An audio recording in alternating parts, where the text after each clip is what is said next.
Good morning friends.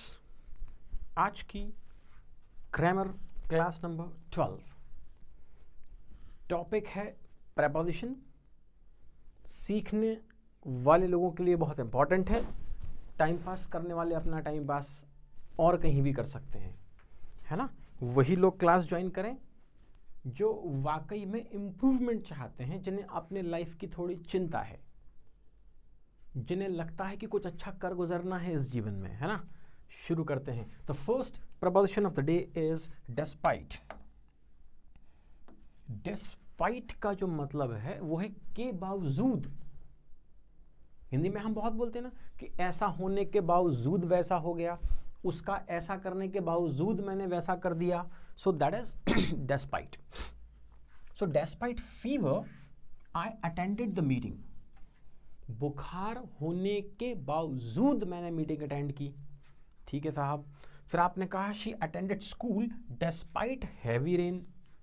बहुत ज़्यादा बारिश होने के बावजूद भी उसने स्कूल को अटेंड किया, मतलब वो स्कूल गई। तो यहाँ डेस्पाइट का मीनिंग निकल रहा है के बावजूद, ऐसा होने के बावजूद वैसा। He refuse to quit despite many obstacles. ये देखो, ये होता है जज्बा लड़ने का। क्या कि ही रिफ्यूज टू क्विट, उसने क्विट करने का मना कर दिया। डेस्पाइट मैनी ऑब्स्टिकल्स, कई सारे ऑब्स्टिकल्स के बावजूद उसने क्या किया, रिफ्यूज कर दिया। क्विट माने छोड़ना, है ना, मतलब उसने प्रयास किया। He tried to do something good. और देख लेते हैं, despite all his faults everybody likes him. होते हैं कुछ ऐसे लाडले, है ना, वो पापा की परी वाले और मम्मी के परा वाले, whatever. So despite all his faults everybody likes him. उसके सारे फॉल्ट होने के बावजूद भी लोग उसे बहुत पसंद करते हैं। So despite. And final sentence, he remained poor despite being a hard worker, है ना। तो हार्ड वर्क करने से सफलता नहीं मिलती, ऐसा लोग कहते हैं कि वो जो सड़क किनारे काम करता है व्यक्ति, मजदूर, वो भी तो हार्ड वर्क करता है। तो हार्ड वर्क के साथ साथ हमें स्मार्ट वर्क की भी जरूरत है। तो अब आप ही बता दीजिए कि स्मार्ट वर्क और हार्ड वर्क में क्या डिफरेंस है, बताते हैं। चलो इस लास्ट में देखेंगे वीडियो के। नेक्स्ट टू मतलब बगल में। जैसे my house is next to the bank, मेरा घर कहाँ है, बैंक के बगल में है, नेक्स्ट टू द बैंक। या he came and sat next to me, वो आया और मेरे बगल में बैठ गया। He came and sat next मतलब क्रम में अगला। ये बगल में हम समझ लें, लेकिन कैसा, क्रम में। क्रम मतलब सीक्वेंस में अगला, कि वो क्रम में अगला है। So my house is next to the bank, bank के बगल वाला घर है। And he came and sat next to me, वो आया और मेरे बगल में बैठ गया। We sat next to each other, हम कैसे बैठे, एक दूसरे के अगल बगल बैठे, मतलब मैं बैठा, मेरे बाद क्रम में नेक्स्ट, वो दूसरा बैठा। So next to each other. It is next to impossible, ऐसा हम बोलते हैं कि इम्पॉसिबल का बिल्कुल अगला वाला मामला है, कि ये संभव नहीं है। हालांकि इम्पॉसिबल खुद कहता है कि आई एम पॉसिबल, मतलब सब कुछ संभव है। Next to cricket I like football, cricket के बाद क्रम में जो अगला गेम है वो फुटबॉल है। And that I like most, और वो मुझे बहुत पसंद है। तो नेक्स्ट टू का मतलब निकला क्रम में अगला। जो क्वेश्चन आपसे पूछा गया है वो ये पूछा गया है कि हार्ड वर्क और स्मार्ट वर्क में क्या डिफरेंस है। फिर आ गया इंस्टीड ऑफ, के बजाय।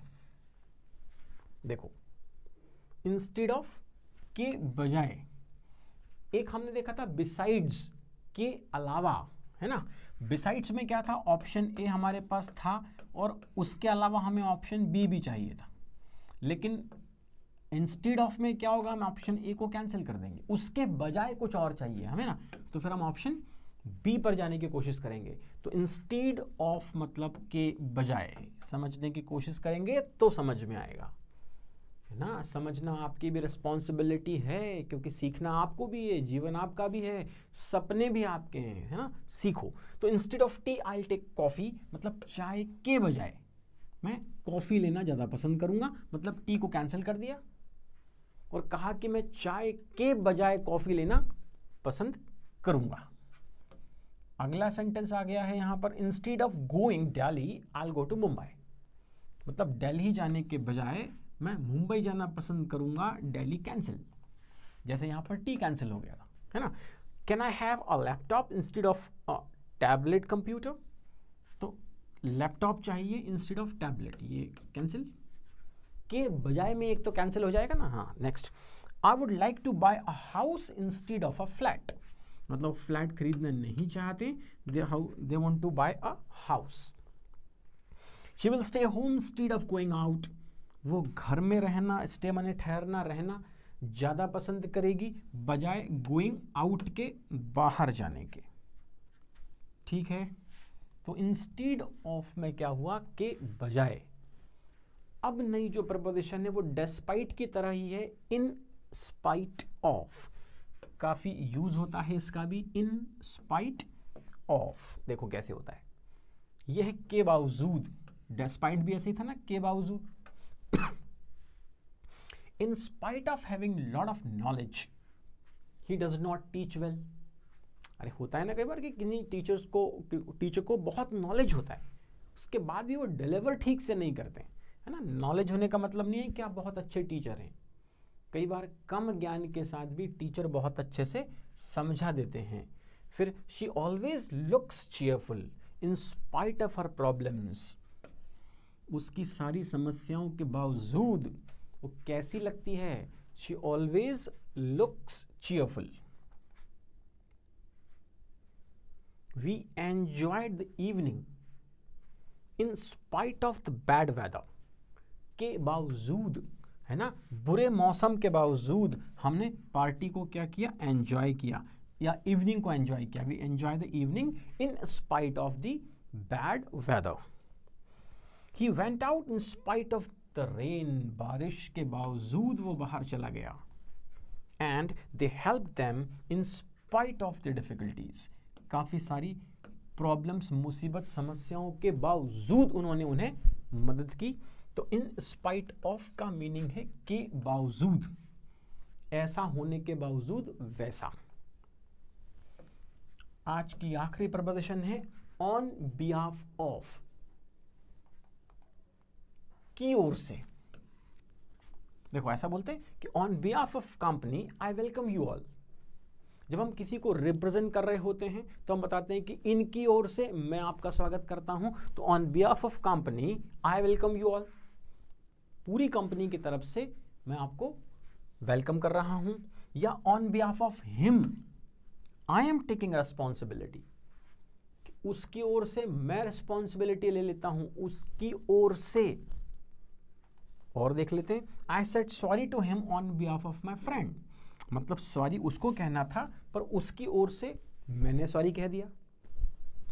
सो I said sorry to him on behalf of my friend. On behalf of my colleagues and myself I thank you, मेरे कलीग्स की तरफ से और खुद की तरफ से मैं आपको धन्यवाद देता हूं। की ओर से, की तरफ से, है ना। इस तो ऑन बिहाफ ऑफ को हम इस तरह से यूज कर सकते हैं। ये नया कोर्स आ रहा है जो घर बैठे आपको इंग्लिश सिखाएगा, बुक्स होंगी उसके साथ, ऐप होगा और अनुभवी शिक्षकों की क्लासेस होंगी।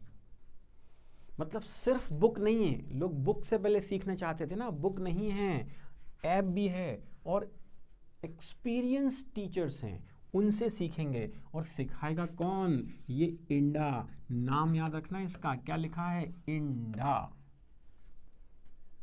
जल्द लॉन्च हो रहा है आपके लिए, है ना, इंडा। अब आप घर बैठे सीख पाएंगे। सबसे सही तरीके से सिखाने वाला नंबर 1 कोर्स है, पूरा एक कोर्स है, सिर्फ एक किताब नहीं है, सिर्फ एक ऐप नहीं है, पूरा कोर्स है। 20-22 सालों का निचोड़ है उसके अंदर। ठीक है, जल्दी आ रहा है आपके लिए। आज के लिए इतना काफ़ी है। कल हम फिर मिलेंगे ग्रामर के कुछ नए टॉपिक के साथ और सीखेंगे बहुत कुछ नया। We will